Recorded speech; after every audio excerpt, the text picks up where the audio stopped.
The wine bottle was still cold in my hands when my son told me I should die faster. "Dad, let's be realistic here," Adam said, leaning back in his chair at my dining table. "You're 64. You've got what, maybe 15 good years left? Probably less with your stress levels." I set the Cabernet Sauvignon on the table. The same table I'd built with my own hands in 1999, back when this house was just studs and dreams. Sandra, my ex-wife, sat across from me, her manicured fingers wrapped around a glass of my whiskey. She hadn't poured herself one in the 8 years since our divorce. Tonight, apparently, was special. "What Adam means," Sandra said in that honeyed voice she used when she wanted something, "is that we've been thinking about the future. Your future. Our future." "Fascinating," I said. "I didn't realize we had a shared future anymore." The divorce papers from 2017 suggested otherwise.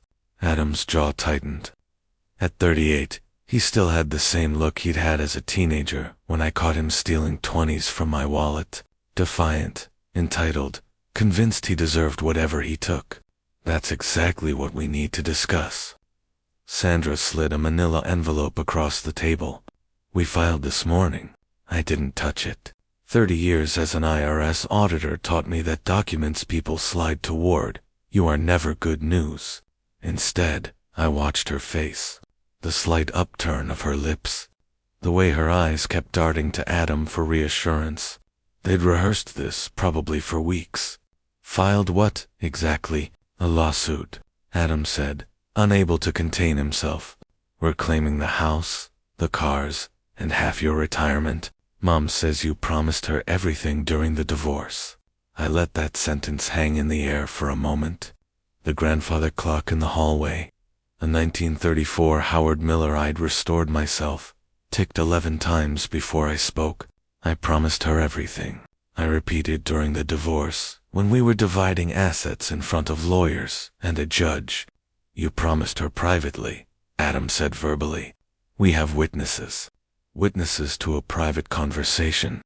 3 of them, Mom's friends, were there." I looked at Sandra. She had the decency to avoid my eyes, staring instead at the whiskey she'd helped herself to. 8 years ago, I let her stay in this house temporarily because she said she had nowhere to go. 8 years of paying the mortgage on a property I couldn't live in. 8 years of watching my son move in with her. Neither of them paying a dime in rent. "The house is worth $847,000 now," Adam continued. "The F-150 and the Accord together are worth about $52,000. And your IRS pension account has $312,000. We're only asking for half the pension. We think that's fair." "Fair," I said. "You're going to die eventually, Dad. Why make this difficult?" There it was, the thing I'd always suspected, but never heard out loud. To my son, I was already a corpse, just one that hadn't stopped breathing yet. I stood up slowly, picked up the wine bottle I'd brought, and tucked it under my arm. "Kenneth," Sandra started, "please don't make a scene." "A scene?" I buttoned my jacket with deliberate calm. "Sandra, I've spent 30 years watching people lie about money. I've seen doctors hide offshore accounts, CEOs cry about expenses they invented, and small business owners swear their cash registers were broken for tax season. You know what they all had in common? They all thought they were smarter than the paperwork." Sandra's face flickered just for a moment with something that might have been doubt. But Adam stepped in, his chin jutting forward with that familiar arrogance. "You can't scare us with your IRS stories, Dad. This isn't a tax audit. This is family court. Different rules." "Rules," I repeated, savoring the word. "You want to talk about rules? In the house I built, at the table I made with my own hands, while drinking my whiskey and demanding my money." Adam's smirk faltered just slightly. "Good." I walked to the door, my door, the one I'd installed in 1987, and paused with my hand on the knob. "You'll hear from my lawyer," I said. "You don't have a lawyer?" Adam called out. I checked. I didn't answer. I didn't have to. I sat in my Ford F-150 for 20 minutes, watching the lights in the windows of the house I'd built. The house where I'd carried Sandra over the threshold. The house where Adam took his first steps. The house that, according to the envelope I still hadn't opened, no longer belonged to me. My phone felt heavy in my pocket. I'd found a lawyer on Google earlier that week. Brian Mills, some young guy with a 3-star rating and reasonable rates. I'd hoped I wouldn't need him. I dialed Mills' law office. "This is Brian, Mr. Mills. My name is Kenneth Watson. I believe I'm about to be in a significant amount of legal trouble." I explained the situation in the same methodical tone I'd used in thousands of audit interviews. The house, the alleged promise, the witnesses, the son who thought my death was taking too long. When I finished, the line was silent for nearly 30 seconds. "Mr. Watson," Brian Mills finally said, "I'll be honest with you. This is going to be a difficult case. Very difficult." The office of Brian Mills was exactly what a 3-star Google rating would suggest. A converted storage space above. A dry cleaner with a desk that wobbled and diplomas hung slightly crooked on wood-paneled walls. "They're claiming you made an oral promise to transfer the house to Sandra in exchange for her not pursuing your federal pension." Brian pushed a stack of papers toward me. Dated July 15, 2017. "They have 3 witnesses willing to testify under oath. Diane Kowalski, Patricia Odom, and Ruth Finley." I read from the document. "Sandra's book club friends. You know them? They've been lying for Sandra since before my marriage ended. Ruth told me to my face that Sandra was at her house the night I found hotel receipts in Sandra's coat pocket." I flipped to the next page. "What's the second filing?" Brian's face went a shade paler. "Your son filed separately. He's claiming emotional distress and psychological damage from alleged mistreatment during his childhood. He's asking for $200,000 in damages." The numbers should have shocked me. Instead, I thought about a summer afternoon in 1994, when Adam was 7 years old. We'd been at Silker Park, just the 2 of us. He wanted ice cream, and I'd said he had to finish his sandwich first. Standard parenting. He threw the sandwich into the duck pond and announced he hated me. I bought him the ice cream anyway. I bought him everything anyway. The car when he was 16, the apartment deposit when he was 22, the business loan of $12,000 when he was 29, which he'd never mentioned again. "Mr. Watson," Brian was staring at me. "Combined total $1.2 million, give or take." He straightened the papers that didn't need straightening. "I have to be honest with you, sir. This isn't my area of expertise. Family law, property disputes. I mostly handle DUIs and minor contract issues. You need someone with more experience. You're telling me you can't help. I'm telling you I don't know how to fight this."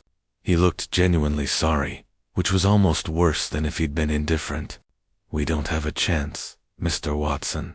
Not against these claims. Not with witnesses. I'm sorry."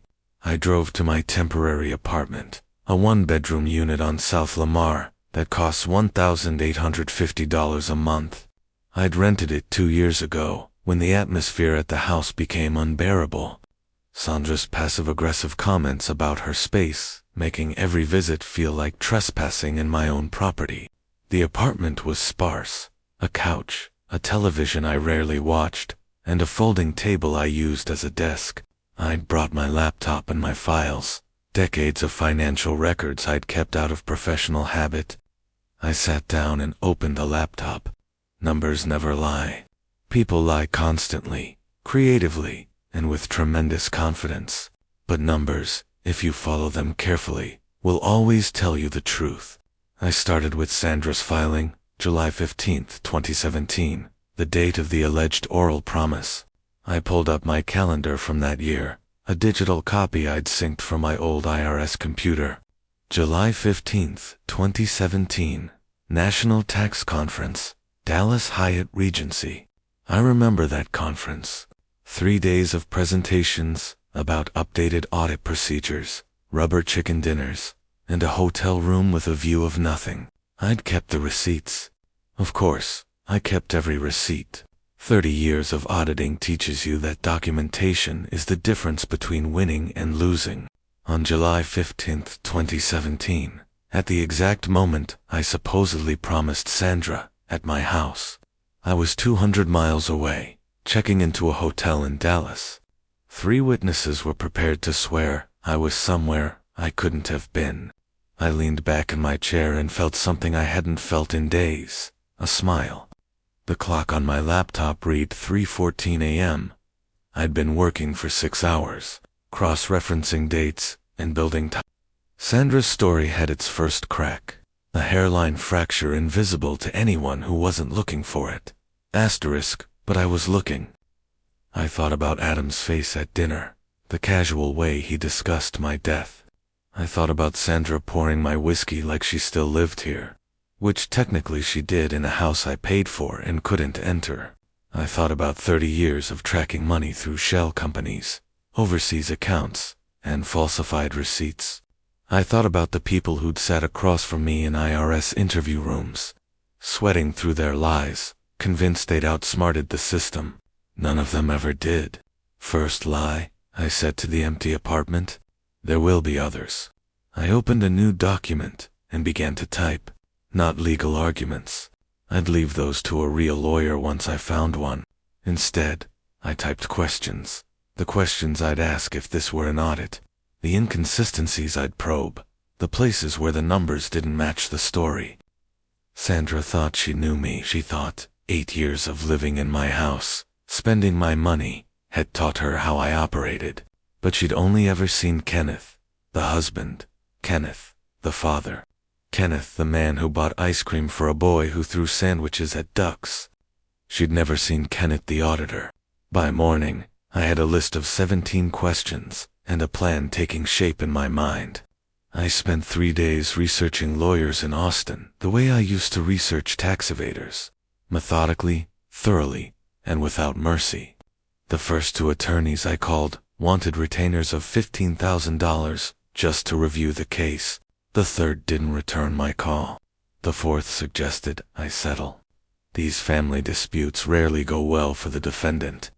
Mr. Watson, I thanked him for his time and crossed his name off my list. On day 3, I found Quinn Harper. Her profile on AVO showed a 4.9 rating out of 5 stars, with a specialization in property disputes and real estate litigation. The reviews used words like surgical, relentless, and worth every penny. One former client wrote, she found holes in the opposing counsel's case that no one else would have seen. She charged $450 an hour. I made an appointment for the next morning.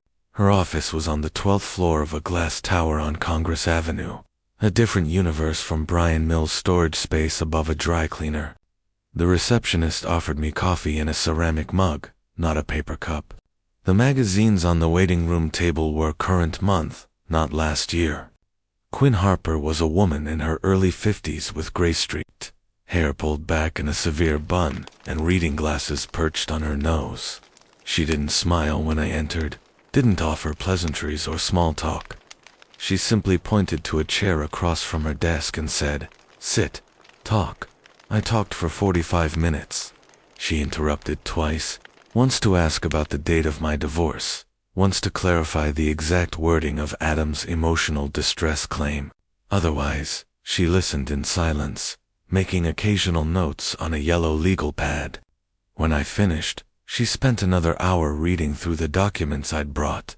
The lawsuit, Adam's separate filing, my calendar records, the hotel receipts from Dallas. Finally, she set down her pen and looked at me over her glasses. Mr. Watson, your ex-wife made a mistake.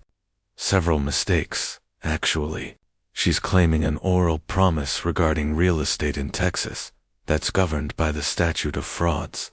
Any agreement to transfer interest in real property must be in writing to be enforceable. Her entire case rests on witnesses testifying to a verbal promise that legally speaking couldn't create an enforceable obligation, even if it happened. But she has 3 witnesses. Witnesses who are apparently willing to perjure themselves by placing you at a location 200 miles from where you actually were. Quinn tapped the hotel receipt. This is excellent documentation, but we need more. We need to prove not just that you weren't there, but that the promise was never made at all. How do we do that? We investigate. Your ex-wife and your son both have something to hide. Everyone does. We find it. She paused. There's also something odd about your son's claim. He's suing for $200,000 in emotional distress damages, claiming childhood mistreatment, but he's 38 years old and has been living rent-free in your house for years. If the mistreatment was so severe, why didn't he leave? It was the same question I'd been asking myself for a decade. I'll need a private investigator, Quinn continued. Someone who specializes in financial backgrounds. I have a recommendation. Kyle Jenkins, former Austin PD, now licensed PI. He charges $85 an hour. If your son is hiding assets or income, Kyle will find them. I hired Kyle Jenkins the next day. We met at Epoch Coffee on North Loop, his choice. A place where conversations blended into the ambient noise of espresso machines and laptop keyboards. Kyle was a stocky man with a military haircut and the watchful eyes of someone who'd spent years noticing things other people missed. He listened to my story without expression, then asked a single question. What does your son do for work? Nothing stable. He's had maybe 15 jobs in 20 years, never lasted more than 6 months at any of them. And yet he lives in an $800,000 house and drives a car you mentioned is relatively new. A 2022 Honda Accord, my car. Technically, I let him use it. Kyle wrote something in a small notebook. Interesting. I'll start with public records. Corporate filings, property records, anything with his name on it. Give me 2 weeks. While Kyle investigated, I did something I'd been putting off for 8 years. I went through my archives. In the closet of my apartment, I had 17 boxes of documents dating back to 1985. Tax returns, receipts, contracts, correspondence, everything I'd ever signed, paid, or received, organized by year. My former colleagues at the IRS used to joke that I could reconstruct my entire life from paper trails. They weren't wrong. I started with 2017, the year of the divorce. Box by box, folder by folder, I searched for anything related to Sandra, to the house, to any agreement we might have made. On April 8th, at 11:47 p.m., I found it. A manila envelope tucked between tax documents and utility bills, labeled in my own handwriting. Divorce final. I didn't remember putting it there. I didn't remember what was inside. My hands were steady as I opened it. The hands of a man who had opened 10,000 suspicious documents in his career. Inside was a single sheet of paper folded in thirds. I unfolded it and began to read. The document was dated August 22nd, 2017. 5 weeks after the date Sandra claimed I made my oral promise. It was a notarized statement, typed on legal paper, with Sandra's signature at the bottom. The notary seal was from Travis County, Texas. The stamp was crisp and official. The text read, I, Sandra Mitchell, hereby acknowledge and affirm that the property located at 4712 Willow Creek Drive, Austin, Texas, is the sole and separate property of Kenneth Watson, acquired by him prior to our marriage. I relinquish any and all claims to said property, now and in perpetuity. I read it 3 times. Then I sat down on my bedroom floor and laughed until my eyes watered. I remembered now. August 2017, the final weeks of our divorce negotiations. Sandra had wanted to avoid a court battle. Too painful, too public. She'd said the deal was simple. She would sign a statement confirming the house was mine. In exchange, I wouldn't pursue the $45,000. She'd transferred from our joint account to her personal account the month before filing. I'd forgotten about this document. 8 years of distance had buried it under layers of newer papers. Sandra had clearly forgotten, too. or assumed I'd thrown it away. She'd always criticized my habit of keeping useless papers. Turns out, no paper is useless if you wait long enough. The next morning, I brought the document to Quinn Harper. She examined it for 15 minutes, checking the notary seal, the signatures, the paper quality. "This is gold," she finally said. "Absolute gold.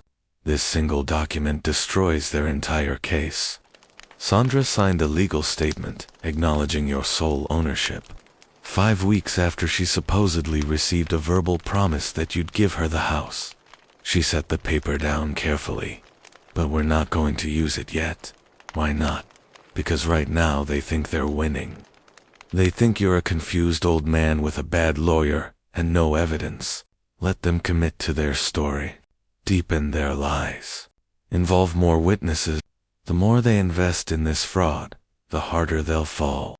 It was a hunter's logic. Set the trap, bait it properly, and wait for the prey to walk in. "What about my son's lawsuit?" I asked. "That's where things get interesting." Quinn pulled a folder from her desk drawer. "Kyle Jenkins' preliminary report came this morning. Your son Adam has been busier than he let on." She handed me a printout, a Delaware corporate filing for AW Commerce Solutions LLC, registered agent, Adam Watson. Formation date, March 2022. It's a dropshipping company. Online retail, where the seller never handles inventory. Orders come in through a website, get forwarded to a supplier who ships directly to the customer. Quinn flipped to the next page. AW Commerce Solutions processed approximately $178,000 in revenue last year. I stared at the number. My son, who couldn't hold a job, who'd borrowed $12,000 9 years ago and never paid it back, who was suing me for emotional damages, was running a business making nearly $200,000 a year. "He's not reporting this income," I said. "Not a penny of it. No Schedule C on his personal returns. No corporate tax filings for the LLC." Kyle found bank statements showing regular deposits from payment processors, Stripe, PayPal, but no corresponding tax documentation. I did the math automatically the way I'd done it countless times in IRS interview rooms. $178,000 in unreported income, self-employment tax, plus federal income tax at his bracket. He owes the IRS approximately $47,000 plus penalties and interest if they audit him. That's Kyle's estimate as well. Quinn closed the folder. "Your son is suing you for childhood trauma while hiding a small fortune from the federal government. Asterisk, the irony is remarkable. I thought about Adam at that dinner table telling me I should die faster, about the loans never repaid, jobs never kept, excuses never ending, the son who blamed me for every failure while secretly building a business he'd never mentioned. What do we do with this information? For now, nothing. We document everything and wait. When the time comes, we'll have options." Quinn stood, signaling the meeting was over. "Mr. Watson, your ex-wife and son aren't just trying to take your assets. They fabricated evidence, recruited false witnesses, filed fraudulent claims. That's not a family dispute. That's a coordinated attack." She walked me to the door. "I'm going to enjoy dismantling them." That night, I sat in my apartment with the notarized document before me. Austin's skyline glittered through the window. 10,000 lights, each one someone else's story. I thought about Sandra's confidence when she'd slid that envelope across my table. She'd been so certain I would crumble. Kyle Jenkins called just before midnight. "Mr. Watson, I've got something else. Your son's been making payments, $3,000 a month to a Delaware address. Might have a silent partner. Want me to dig deeper?" "Yes," I said. "Dig until you hit bedrock." I hung up and looked at the document again. Sandra's signature, neat and precise. The notary seal undeniable. She'd handed me the weapon that would end her case, and she didn't even remember doing it. The counterattack came on April 28th. Exactly 3 weeks after I'd hired Quinn Harper, I was in my apartment sorting through another box of old documents when my phone buzzed with a text from a number I didn't recognize. "Check your email. You've been served." The email contained a court filing from Victor Salazar, Sandra, and Adam's attorney. I'd researched him after seeing his name on their lawsuit. 45 years old, aggressive reputation, known in Austin legal circles as the Bulldog. He took cases on contingency, which meant he only got paid if he won. That made him dangerous. He had every incentive to fight dirty. The filing was a motion for lis pendens, a legal notice that freezes a property during litigation. Effectively, I could no longer sell, refinance, or transfer my house until the lawsuit was resolved. Salazar was locking down my assets before I could move them. It was a smart move, I had to admit. Aggressive, but smart. The kind of legal maneuver that tells your opponent, you're not interested in negotiating. You're interested in winning. I forwarded the document to Quinn. Her response came within minutes. "Expected. Don't worry. We'll handle it." But Salazar wasn't done. The next morning, I woke up to 17 text messages. Most were from former colleagues at the IRS, people I'd worked with for decades, people who had respected me. The messages all asked variations of the same question. "Ken, is this true?" Adam had posted on Facebook. The post was 3 paragraphs long, written with the practiced tone of someone who'd rehearsed their He described growing up with an emotionally absent father who valued money over family. He talked about years of psychological manipulation and financial control tactics. He ended with a plea. "I'm finally standing up for myself and my mother. If you've ever supported us, please share this story." 214 likes, 47 shares, comments from Sandra's friends calling me a monster and a narcissist. One comment read, "So brave of you to speak your truth, Adam. Your father should be ashamed." Another said, "Praying for you and Sandra during this difficult time." I read through every word, every comment, every accusation. My hands were steady. My pulse didn't rise. I'd spent 30 years watching people lie professionally. Adam's Facebook post was amateur hour compared to the corporate fraudsters I'd interrogated, but it still hurt. Not the lies themselves, but the efficiency of them. How quickly people I'd known for years were willing to believe the worst about me, based on nothing but my son's carefully crafted narrative. 30 years of honest work and a single social media post could make strangers think I was a villain. My phone rang, a number I recognized. Martha Chen, my former supervisor at the IRS Austin office. "Kenneth," she said carefully, "I saw Adam's post. I wanted to ask you, directly, is any of this true?" "No, Martha. None of it." A pause. "Okay, I believe you. But you should know. People are talking. Some of them aren't sure what to think. Let them talk," I said. "The truth will come out in court." Quinn Harper called an hour later. "I saw the Facebook post. Don't respond publicly. Anything you say can be used against you. Instead, we are going to respond legally." She filed 2 motions that afternoon. The first was a counterclaim to validate the 2017 notarized document. A formal request for the court to recognize Sandra's written acknowledgement that the house was my sole property. The second was a defamation lawsuit against Adam. $50,000 in damages for the Facebook post. In Texas, defamation per se applies when someone falsely accuses another of criminal conduct or moral turpitude. Adam's post accused me of psychological abuse. That qualified. "This will get their attention," Quinn said. "They thought you'd fold. They thought you'd accept some settlement to make the embarrassment go away. Now they know you're fighting back." But I had one more card to play. That evening, I sat at my laptop and opened the IRS whistleblower submission portal. Form 21, Application for Award for Original Information. The form allows citizens to report tax fraud and potentially receive a percentage of any taxes recovered. I filled it out carefully, The way I taught hundreds of agents to do over 3 decades. Adam's name, his LLC, the unreported income, the estimated tax liability of $47,000. This wasn't revenge. This was the law. Adam had evaded taxes on nearly $200,000. Any citizen who discovered that information had a legal right, arguably a duty, to report it. I submitted the form at 11:47 p.m. and closed my laptop. Outside my window, Austin was still awake. Traffic sounds, distant music, the hum of a city that never quite slept. Quinn called the next morning, her voice tight. "Victor Salazar just contacted me. He says, and I quote, 'Your client wants a war. He'll get one.'"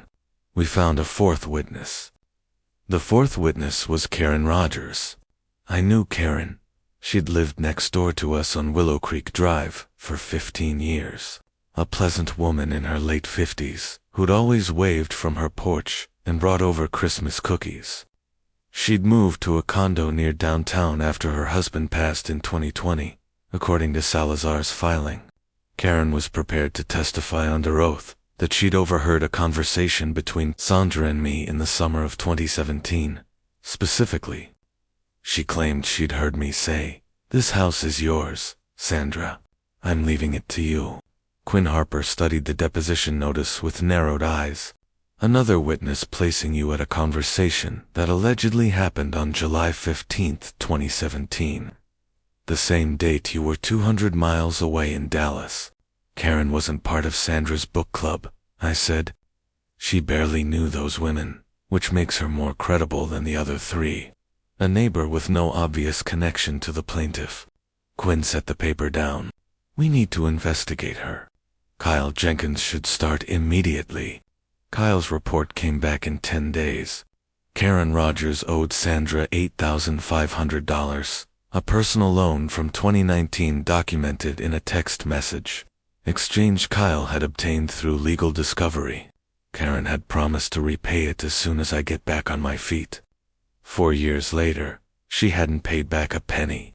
That's motive, Quinn said, tapping the printout with satisfaction. She lies for Sandra. Sandra forgives the debt. Classic quid pro quo, but there was something else bothering me. I remembered that summer of 2017, the weeks before the divorce was finalized. Sandra and I had argued on the porch one evening. Karen had been watering her lawn next door. She could have overheard us. But what had I actually said? I closed my eyes and tried to reconstruct the memory. The heat of that July evening. Sandra's tears. Real ones that time, or at least convincing. My own exhaustion after months of negotiations. And then, yes, I remembered my exact words. This house is everything I have left, Sandra. I'm not leaving it to you. Not, I'm leaving it to you. The opposite. One word changed, and the entire meaning reversed. Karen had either misheard or was deliberately lying. Given the $8,500 debt, I knew which option was more likely. Quinn filed a subpoena for Karen Rogers. Financial records on May 25th. We would see exactly what Sandra had paid her and when. 4 days later, my phone rang at 7:14 a.m. The caller ID showed Adam Watson. I answered. "Hello, Adam." "Dad." His voice was different than I'd ever heard it. Tight, strained, with an edge of panic underneath the words. "Dad, I just got a letter from the IRS. They're auditing me. They're auditing my business." I let the silence stretch for 5 seconds, then 10. I could hear him breathing on the other end, waiting for me to say something. Anything. "Adam, I worked at the IRS for 30 years. I know. That's why I'm calling. Did you do this? Did you report me? If I wanted to hurt you, son, you'd already be in prison. The IRS doesn't need my help to find unreported income. They have algorithms for that. Software that flags discrepancies between payment processor records and tax filings. This is insane. They're asking for 3 years of records, bank statements, invoices, everything. Then I suggest you find a good tax attorney. Asterisk, the penalties for willful failure to file can be severe. We're talking about 25% of the unpaid tax, plus interest, plus potential criminal charges if they determine intent. Dad, please. You sued me for emotional abuse. Adam, you told the internet I was a monster. You're trying to take my house, my cars, my retirement? I kept my voice calm, almost pleasant. And now you're asking me for help because the consequences of your own choices are catching up with you. The line went silent. When Adam spoke again, his voice was barely a whisper. Did you do this? Goodbye, Adam. I hung up and set the phone on my kitchen table. My coffee was still warm. The morning light filtered through the blinds. It was a beautiful day.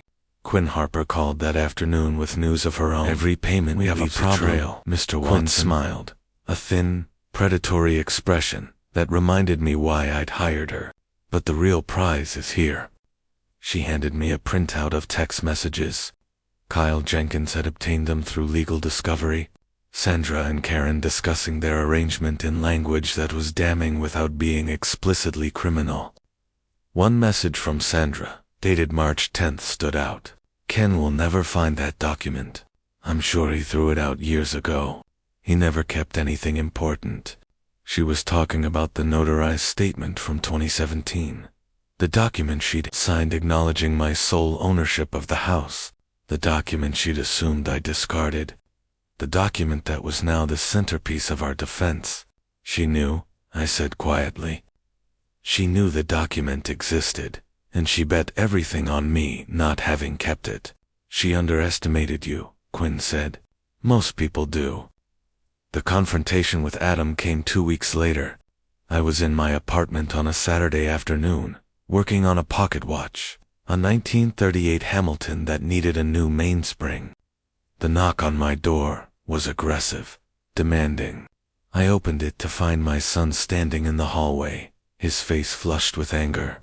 Can I help you, Adam? You destroyed my life. His voice was shaking. The IRS audit. That was you. I know it was you. The IRS audits thousands of businesses every year. Most of them don't take it personally. I have to pay $61,000. $61,000. I don't have that kind of money. Then perhaps you shouldn't have hidden $178,000 in unreported income. Adam's hands clenched into fists. For a moment, I thought he might swing at me. Part of me almost hoped he would. Assault charges would make an excellent addition to our countersuit, but he controlled himself barely. I'll drop the lawsuit, he said. Everything. Mom's case, my case, all of it. Just help me with the IRS. You know people. You can make this go away. I studied my son. This 38-year-old man, who had never held a job for more than 6 months, who had borrowed money he never repaid, who had told me I should die faster so he could inherit my assets. Adam, do you know why I spent 30 years at the IRS? He blinked, confused by the change in direction. What? Because I believe in fairness, in consequences, in the idea that everyone, rich or poor, powerful or ordinary, has to play by the same rules. I leaned against the door frame, keeping my voice conversational. You broke those rules. You hid income. You evaded taxes. And then you sued me for made-up trauma to try to take what I had earned, honestly. And now you want me to fix it for you. Dad, you didn't come here because you're sorry. You came because you're losing. I stepped back and began to close the door. The answer is no. You'll regret this. Adam's voice cracked with desperation. Mom has something else. Something that will change everything. A letter you wrote her, promising the house. I paused. A letter from 2016 in your handwriting. She's been saving it for the right moment. Adam's smile was ugly, triumphant despite his fear. You think you've won? You haven't seen anything yet. I closed the door in his face and listened to his footsteps retreat down the hallway. Then I called Quinn Harper. They have something new, I said. A letter, supposedly from me, dated 2016.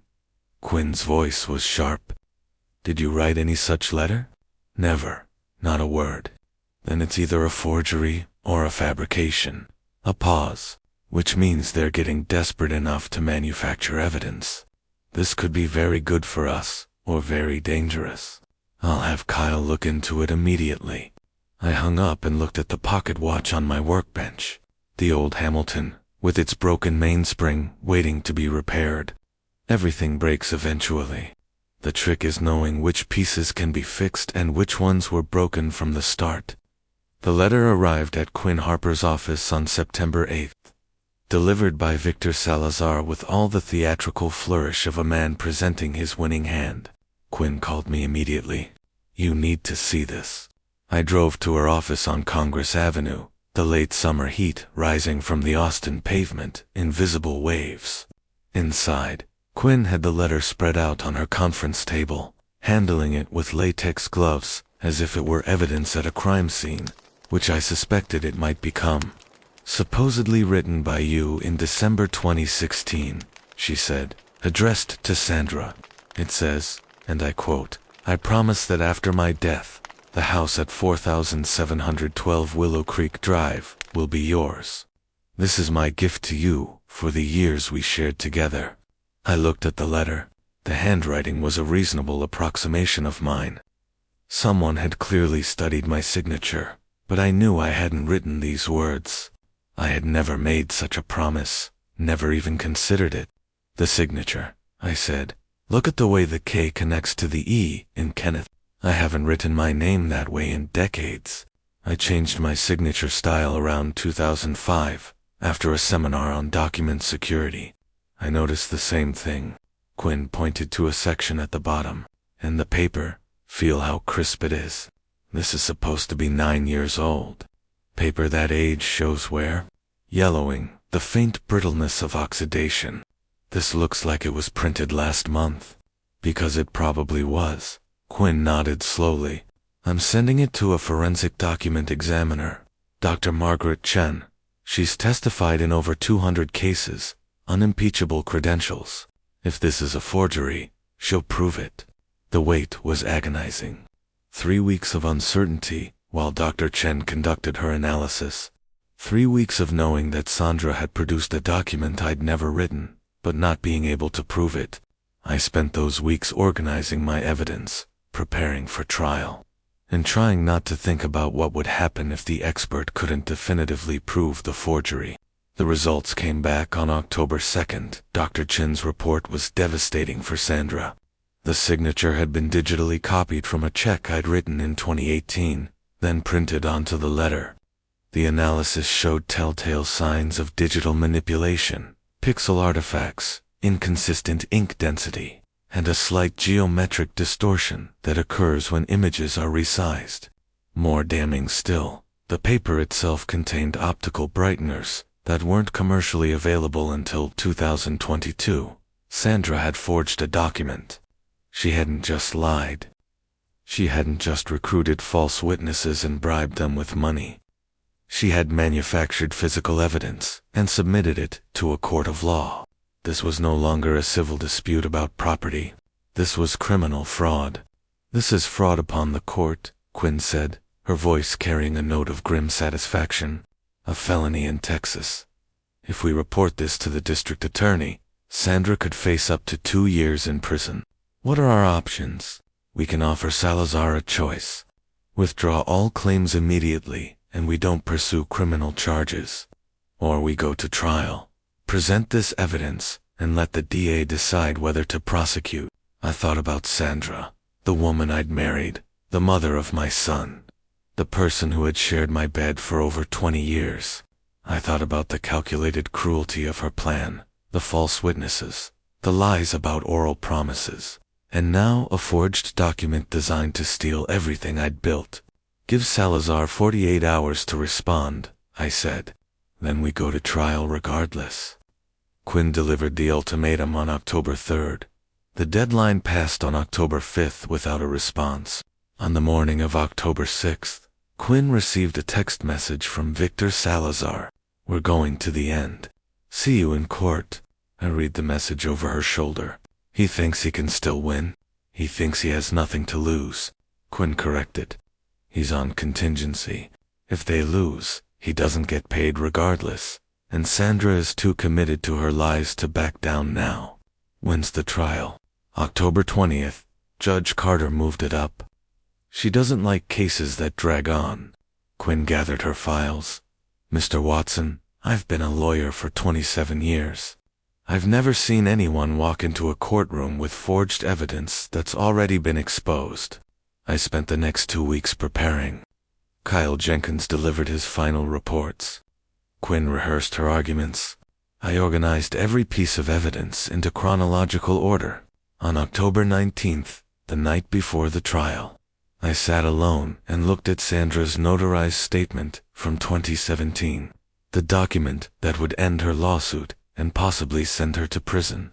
I felt no triumph, only the cold understanding that some things, once broken, cannot be repaired. Tomorrow, I would walk into that courtroom and watch Sandra's world collapse. Not with anger, not with satisfaction, just with the quiet certainty that justice, however imperfect, still meant something. The Travis County Courthouse stood at 1000 Guadalupe Street, a building that had seen thousands of disputes resolved within its walls. On October 20th, 2025, it would see the end of Watson versus Watson. I arrived at courtroom for B at 8:30 a.m. Quinn Harper was already there, her files arranged with surgical precision across the aisle. Victor Salazar sat with Sandra and Adam. Karen Rogers and the other witnesses occupied the gallery benches behind them. Sandra wore black, a strategic choice. The grieving ex-wife, the victim. Adam's face was pale, the weight of the IRS debt and the collapsing lawsuit etched into every line around his eyes. He looked like a man who had finally realized he was going to lose.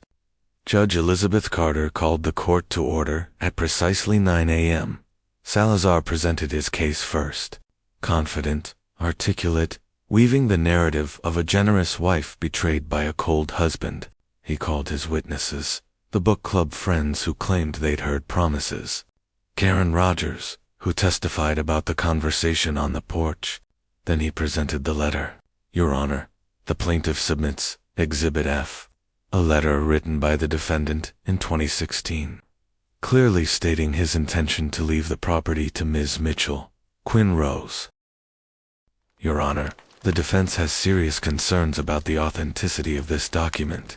We request the opportunity to present expert testimony. Granted.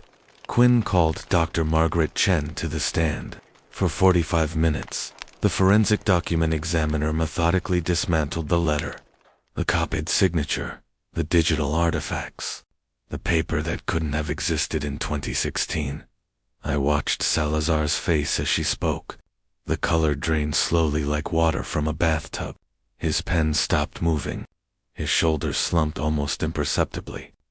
Sandra sat frozen across the aisle. Her carefully constructed mask was cracking, piece by piece. In your expert opinion, Quinn asked, is this letter genuine? No, Dr. Chen said. This letter is a forgery created no earlier than 2022. The courtroom went silent. I could hear the air conditioning humming in the ceiling. Quinn picked up the final exhibit. Your Honor, the defense submits Exhibit G, a notarized statement signed by Sandra Mitchell on August 22, 2017. She handed copies to the judge and Salazar. I watched him read it. His face went from pale to ash gray. His hands trembled slightly as he turned the page. This document shows that Miss Mitchell acknowledged in writing, 5 weeks after the alleged oral promise, that the property at 4712 Willow Creek Drive belongs solely to Kenneth Watson. She signed it. It was witnessed. It was notarized by a licensed official. Judge Carter looked at Sandra. Miss Mitchell, did you sign this document? Sandra's voice was barely audible. I was under duress. Kenneth forced me. The notary testified in a deposition that Ms. Mitchell appeared voluntarily and was fully informed of the document's contents. Quinn interrupted smoothly. Sandra's mouth opened and closed. No words came out. Her eyes darted to Adam, to Salazar, looking for help that wasn't coming. For the first time since the lawsuit began, she had nothing to say. Judge Carter announced her ruling. At 11:47 a.m., the plaintiff's claims are dismissed with prejudice. The defendant's counterclaim for defamation is granted. Adam Watson is ordered to pay $50,000 in damages. Additionally, the court is referring evidence of document forgery to the Travis County District Attorney for potential criminal prosecution. I stood up from the defense table. Sandra was crying, real tears this time. Not the calculated manipulation I'd seen so many times before. These were the tears of someone who had finally run out of lies. Adam stared straight ahead, his face blank with shock. I walked toward them. Salazar stepped between us, but I wasn't there to gloat. I had only one thing to say. I spent 30 years catching people who thought they were smarter than the system. My voice was calm, almost gentle. You weren't even a challenge. I turned and walked out of the courtroom without looking back. 1 month later, I moved back into my house on Willow Creek Drive. Sandra had vacated within a week of the ruling. The district attorney's investigation was ongoing, and she'd relocated to stay with her sister in Houston. Adam had disappeared somewhere, scraping together money for the IRS debt and the $50,000 he now owed me. I found my workshop exactly as I'd left it. The 1942 Elgin pocket watch was still on the bench, waiting. I sat down, picked up my tools, and began to work. Numbers never lie. People lie constantly, creatively, with tremendous confidence. But if you're patient enough, careful enough, willing to follow the evidence wherever it leads, the truth always comes out. I finished the repair as afternoon sun slanted through my workshop window. The watch ticked steadily, keeping perfect time after 8 decades of silence. I smiled, not because I had one, but because justice still existed for those willing to fight for it. If you like this story, please like this video, subscribe to the channel, and share your impressions of this story in the comments. To listen to the next story, click on the box on the left. Thank you for watching. The first night back in the house was strange. The silence was the loudest thing I'd ever heard. For 30 years, this house had been filled with the sounds of life. Sandra's footsteps on the hardwood floors, Adam's teenage music bleeding through his bedroom door, the hum of the television we'd watch together in the evenings. Now, there was nothing, just the steady, rhythmic ticking of the grandfather clock in the hall, a sound that had once been comforting but now felt like a metronome counting out the seconds of my solitude. I walked through the rooms, touching the walls, the furniture, the objects that were mine but felt like artifacts from a different life. The dining table, where Adam had told me to die faster, was clean now, but I could still feel the chill of the wine bottle I'd held that night. I slept in the master bedroom for the first time in 8 years. The bed felt too big, the room too empty. I woke at 3:17 a.m., my heart pounding, the ghost of a nightmare fading at the edges of my consciousness. In the dream, I was back in the courtroom, but when Judge Carter looked at me, her face was Sandra's, and she was laughing. I got up and made coffee, standing in the kitchen, as the first gray light of dawn filtered through the window. The house was mine again. I had one. So why did it feel like I was the only one left? The quiet answer, the one I pushed away, was that in destroying them, I had also destroyed the last remnants of the family. I had spent a lifetime building. Justice had a price, and I was just beginning to understand the currency. The following weeks settled into a quiet, monotonous routine. I'd wake, make coffee, and retreat to my workshop. The pocket watches became my world. Each one was a puzzle, a tiny universe of gears and springs that had stopped ticking for one reason or another. My job was to find that reason and fix it. It was methodical, logical work. There were no lies in a watch mechanism, no hidden agendas, no forged documents. There was only cause and effect. If a gear was worn, the watch would lose time. If a spring was broken, it would stop. The solution was always there, waiting to be discovered with patience and a steady hand. It was the opposite of my life with Sandra and Adam, where every conversation was a negotiation, every gesture had a subtext, and every promise was conditional.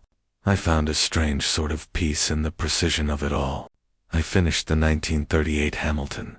Its tick-tock now, a steady, reassuring heartbeat on my workbench. Then I moved on to a 1950s Omega that had been dropped, its balance staff shattered.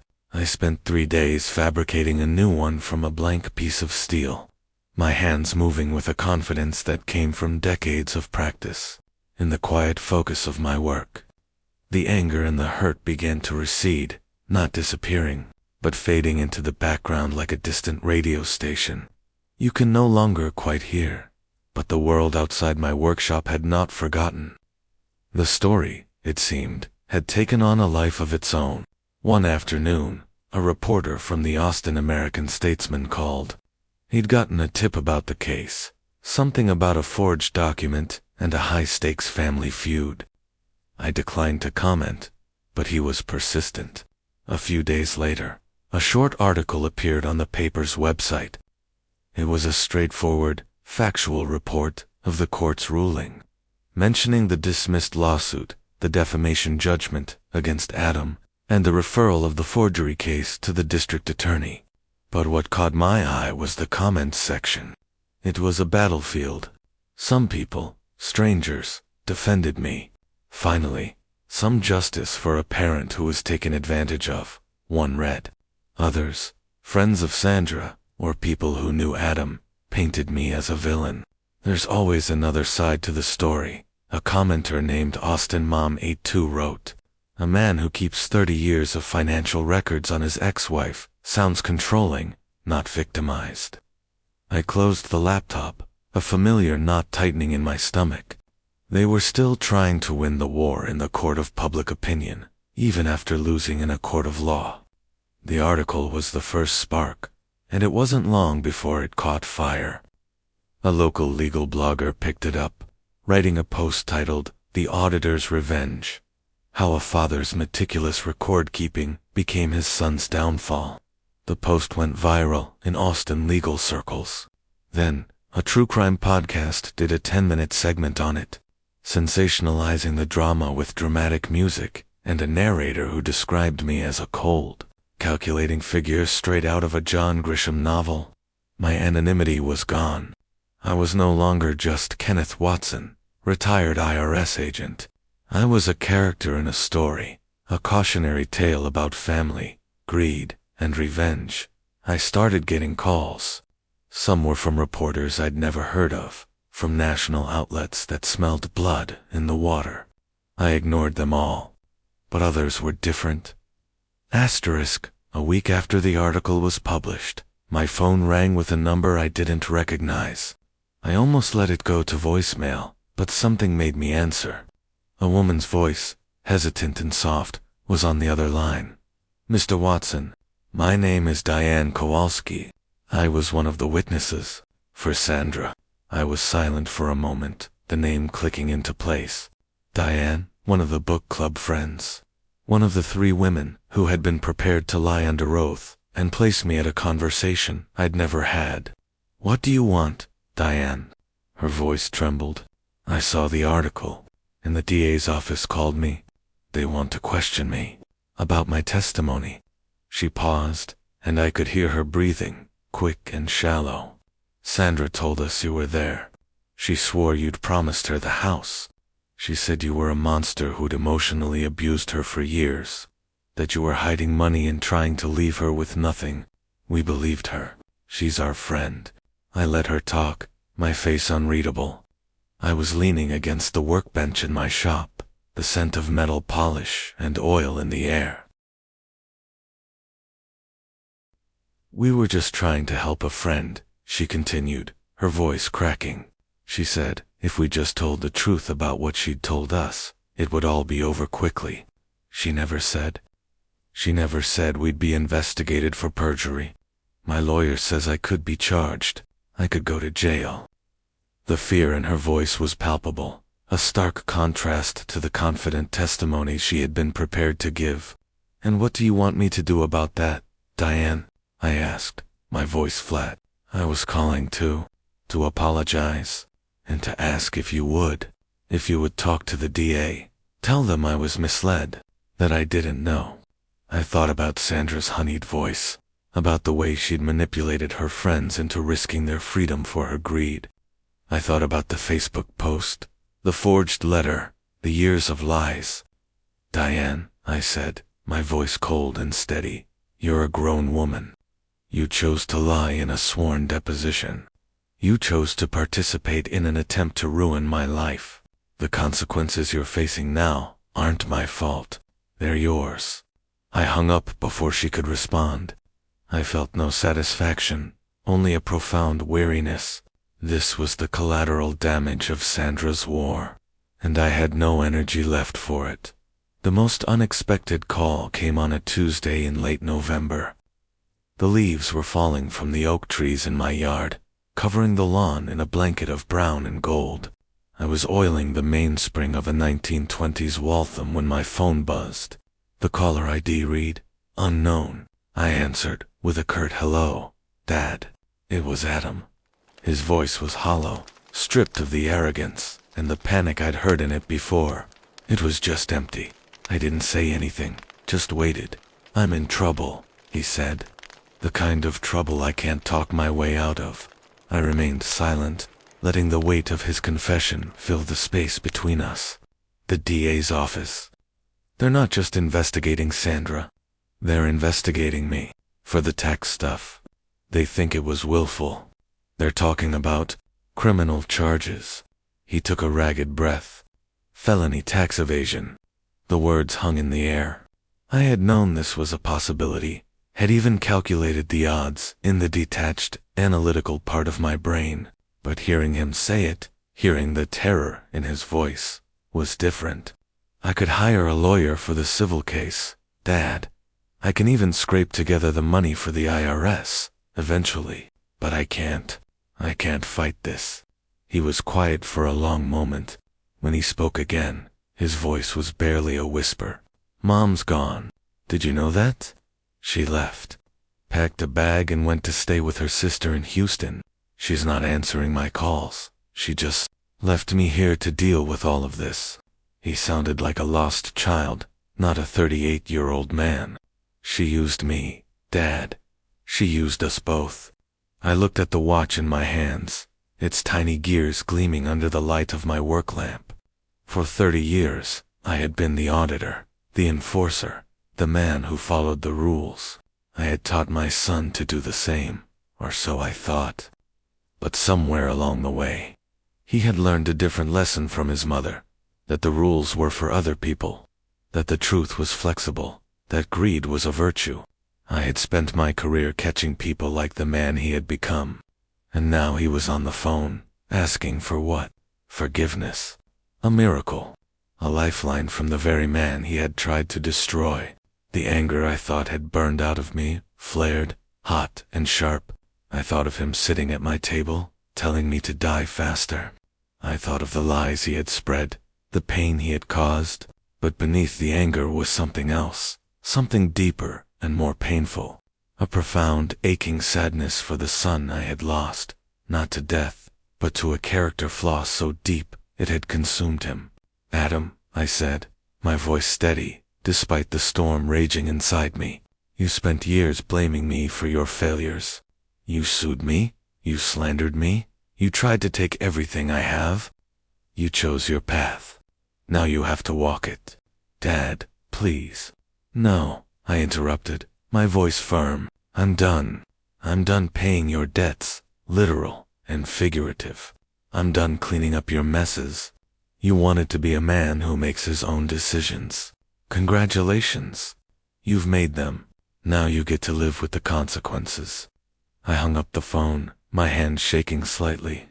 I set the delicate mainspring down and leaned my head against the cool metal of the workbench. I had one. I had protected what was mine. I had seen justice served. But as I sat there in the quiet of my workshop, the ticking of the clocks around me sounding less like a victory march and more like a lonely countdown. I had never felt more alone in my life. The revenge was complete, but the price, I was finally beginning to understand, was everything. The first year after acquiring the factory was a honeymoon period. My father walked through the production floor with a newfound pride in his step, showing off the new automated systems I had installed. My mother hosted family dinners again, but this time, the conversation centered around my success. They asked about my travels, my meetings with investors, the future of our company. For the first time in my life, I felt like I had their approval, not just in spite of my ambition, but because of it. My brother, Michael, had been promoted to a junior management position. At first, he seemed grateful. He thanked me profusely for saving his job and giving him a chance to lead. He worked hard, learned the new systems, and for a while, it looked like we had built something truly special together. But the cracks began to show slowly, almost imperceptibly at first. It started with small comments during our weekly management meetings. I would present a new strategy for streamlining logistics, and Michael would say something like, "That's a great idea, little brother, but you have to remember how things work on the ground. Some of us have been here a while." The phrase "little brother" was delivered with a smirk, a subtle reminder of our old dynamic, a way to needle me in front of the other managers. I let it go, chalking it up to his adjustment to a new hierarchy. Then, he started making jokes at family gatherings. "Oh, Mark's here," he'd announce, as I walked in. "Better get the expense reports ready. The CEO's counting every penny." The laughter would follow, but it was different now. It wasn't the mocking laughter of the past. It was a more insidious kind, the kind that tried to paint me as the distant, corporate tyrant, and him as the man of the people. It was a classic case of resentment wearing the mask of humor. He was using my success to create a narrative where I was the antagonist and he was the relatable, put-upon older brother. I tried to address it privately. "Mike, what's going on?" I asked him one afternoon in his office. "If you have a problem with how I'm running things, you need to tell me directly, not make jokes at family dinner." He leaned back in his chair, his hands behind his head, a picture of false casualness. "Relax, Mark. I'm just busting your chops. Can't a guy joke around with his brother anymore? Or is that against CEO policy now?" He said the word CEO like it was a dirty word. I saw it then, clear as day. He wasn't just adjusting to my new role. He was actively resenting it. His identity had always been built on being the more successful, more stable, more respectable son. Now, that foundation had been ripped out from under him. He wasn't the successful accountant anymore. He was the middle manager, working for his younger, risk-taking brother, and it was eating him alive. The situation escalated when I brought in a consultant from my main tech company to analyze the factory's workflow. The consultant was brilliant, a woman named Sarah, who had a reputation for turning struggling operations into powerhouses. Michael took an instant dislike to her. He questioned her methods in meetings, undermined her recommendations to the floor workers, and complained to my father that some outsider from the city was trying to change things that didn't need changing. My father, caught in the middle, tried to play peacemaker. "Michael, just give her a chance. Mark knows what he's doing, and I don't." Michael shot back, his voice tight with emotion. "I've been here for 10 years. Dad, 10 years. She's been here for 10 minutes. But, suddenly, my experience doesn't count because I don't have a fancy degree from a tech company." This was the core of it. His experience, which he once wore as a badge of honor, had now become a source of insecurity. My success had invalidated his entire worldview, and he was fighting to get it back. The breaking point came during a critical contract negotiation. We were vying for a massive deal with a national retailer, a contract that would secure the factory's future for years to come. I was leading the negotiation, with Michael and Sarah by my side.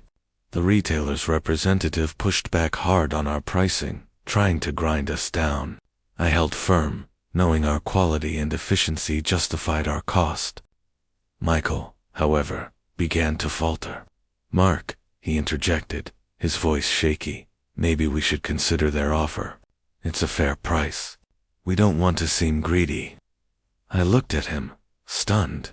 We were in the final stretch, a high-stakes poker game, and he was folding right in front of the client.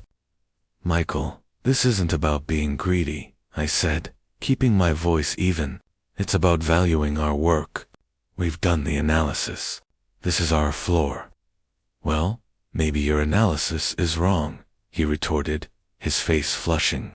"Maybe you're so used to your tech bubble, where you throw millions around, that you've forgotten what loot numbers look like." The representative from the retailer watched this exchange with keen interest, a predator sensing weakness.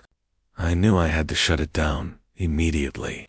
"Michael," I said, my voice dropping to a low, firm tone that I hadn't used with him before. "This conversation is over. We'll take a 5-minute break." In the hallway, I confronted him. "What the hell was that in there? Are you trying to sabotage this deal?" "Sabotage?" he yelled, his voice echoing in the empty corridor. "I'm trying to save this company from your ego. You're going to blow the biggest opportunity we've ever had because you're too proud to take a good deal. It's not a good deal, and you know it." I shot back, my own anger rising. "This is about you, isn't it? You can't stand to see me win. You'd rather see this company fail than have me be the one who leads it to success." He got right in my face, his finger jabbing toward my chest. "You think you're so much better than everyone now? You waltz in here with your money and your fancy ideas, and you expect us all to bow down. Well, I'm not bowing, little brother. This was my life before you decided to play savior." I saw the raw, wounded pride in his eyes, and for a moment I felt a pang of pity. But pity was a luxury I couldn't afford. His insecurity was about to cost hundreds of people their jobs. "The deal is off," I said, turning away from him and walking back into the room. I addressed the retailer directly. "I apologize for my colleague's lack of professionalism. We are not prepared to accept your current offer.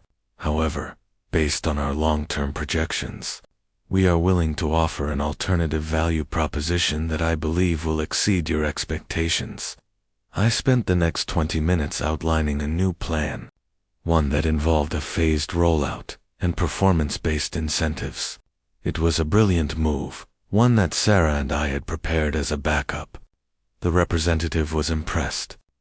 We left that meeting with a signed letter of intent. We had won the contract despite my brother, not because of him. The ride back to the factory was silent and tense. Michael stood in the passenger seat, radiating resentment. I knew I couldn't let this continue.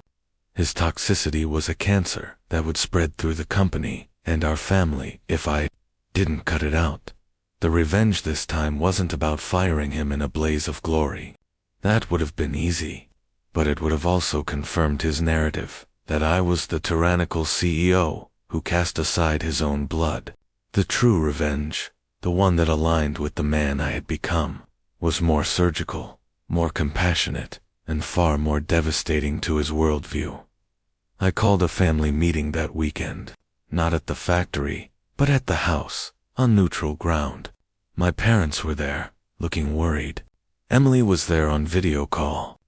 Michael sat sullenly on the couch, his arms crossed. "I've made a decision about the future of the factory," I began, my voice calm and steady. "The new contract is going to require a significant expansion. We're going to need to build a new wing, hire more staff, and implement a more sophisticated management structure." My father nodded. "That's wonderful news, son." "It is," I continued, "and to lead that expansion, I'm bringing in a new coup for my main company. Sarah will be transitioning into an advisory role, and we'll be promoting several of our floor supervisors to new management positions." I paused, letting the information sink in. I looked directly at Michael. "Michael, I'm also creating a new role for you. We're expanding our client relations division, and I want you to head it up. You'll be in charge of maintaining relationships with our most important partners, including the new national retailer. It's a critical position, and it comes with a significant raise and a new title, Vice President of Client Relations. He looked at me, suspicious. Why? So you can move me out of the factory where you don't have to look at me? No, I said softly, so you can play to your strengths. You're good with people, Mike. You always have been. You're a natural salesman. The job you've been doing, operations management, it's not you. It's numbers and systems and logistics. It's my world. I put you there because I thought it was what you wanted. But it's been making you miserable, and it's been making you resentful. This new role, it gets you out of the office and in front of people. It lets you do what you're best at. I slid a folder across the table. This is the proposal. It includes a budget for you to hire a small team, travel to meet clients, and a bonus structure tied directly to client retention and satisfaction. You'd report directly to the new coup, but you'd have a great deal of autonomy. He stared at the folder, then at me. His expression a confusing mix of shock, anger, and something else I couldn't quite identify. He was expecting to be fired, humiliated, cast out. Instead, I was offering him a lifeline, a promotion, and a path to success on his own terms. This is just a way to get rid of me, he said, but his voice lacked conviction. It's a way to save our relationship and our company, I replied. I can't have you in a role where you're unhappy and undermining my authority. It's not fair to you, and it's not fair to the 200 people who depend on this place for their livelihood. But I'm not willing to lose my brother, so this is my offer. Take it or leave it. The room was silent. My mother was crying quietly. My father just looked at me with an expression of profound respect. He understood what I was doing. I wasn't just solving a business problem. I was executing a masterclass in leadership. I was separating my brother from the position that was poisoning him, not out of anger, but out of strategy and compassion. I was protecting my purpose without hardening my heart. After a long moment, Michael reached out and took the folder. I'll think about it, he mumbled. He took the job. It wasn't an instant transformation. There were still tense moments, still old habits to overcome. But slowly, I saw a change in him. Away from the factory floor, away from the direct comparison to me, he began to flourish. He was a natural in his new role. He charmed clients, built strong relationships, and his team respected him. He found his own way to contribute, his own way to feel successful. He stopped making jokes at my expense because he no longer felt the need to tear me down to build himself up. He had his own tower now, and he no longer resented the height of mine. I learned a profound lesson through that experience. The first part of my journey was about separating myself from the limitations of my family's love. The second part was about learning how to love them without letting their limitations destroy what I had built. I had to apply the principle of discrimination, not just to my past, but to my present. I had to build a mastermind around me of people like Sarah, people who challenged me and shared my vision, so I wouldn't be tempted to seek that validation from my family. Success doesn't fix family dynamics. It puts them under a microscope. The same people who doubt you when you have nothing can often resent you when you have everything. The challenge isn't just achieving success. It's learning how to navigate the new emotional landscape it creates. It's about setting boundaries with the same love that once made you shrink. It's about understanding that sometimes the most compassionate thing you can do for someone is to move them to a different part of the game. Not because they're a bad player, but because they're playing the wrong position.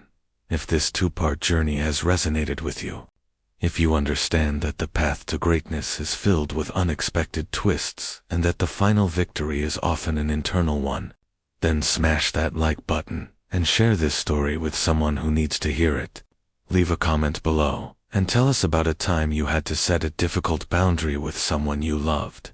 And if you haven't already, make sure you subscribe, because the struggle for purpose never truly ends, but neither does the opportunity for growth. Remember, the ultimate revenge isn't just living well. It's living with wisdom, with compassion, and with the strength to build a better world for everyone, even those who once doubted you. Thank you for watching.